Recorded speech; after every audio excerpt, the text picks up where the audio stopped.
The Vanishing Village.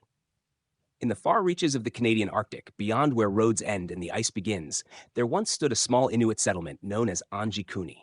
It was remote but real. Fishermen, hunters, families, and dogs living in harmony with the frozen world around them. Then, one winter night in 1930, something happened that would defy all logic.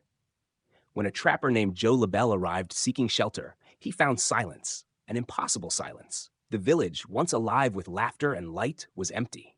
Pots of stew hung frozen above unextinguished fires. Rifles leaned neatly against doorways. Blankets were rumpled, meals half-eaten, and every home looked as though its occupants had simply stepped out moments before. But there were no footprints leading away. Even the sled dogs, vital for survival, were found dead, still tethered, as if waiting for masters who never returned. Labelle fled to the nearest telegraph station and sent word to the Royal Canadian Mounted Police. When investigators arrived, they confirmed the strangest details. The village was intact, provisions untouched, and there were no signs of struggle or flight.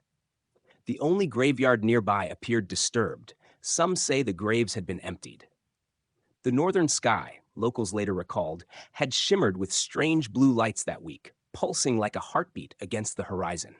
Skeptics have long argued the story is folklore, a distortion of reports and retellings passed down through newspapers hungry for mystery. But others insist it was real, that something inexplicable occurred on that frozen night. Some speak of starvation or migration, yet no tracks, no trail, no trace was ever found.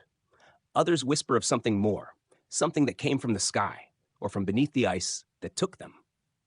For the Inuit, stories of spirits and sky beings are part of the land's heartbeat, warnings written into the wind. Perhaps the people of Anjikuni heard something calling, a hum only they could sense, and followed it into the night. Or perhaps they became part of the Arctic itself, swallowed by the same silence that guards its secrets.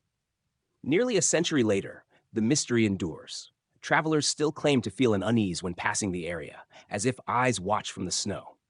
The wind whistles through empty door frames, carrying echoes of voices lost to time. Whether myth or truth, the Vanishing Village remains a story that reminds us how thin the line is between presence and disappearance, between the known world and the unknown that waits just beyond the edge of the light.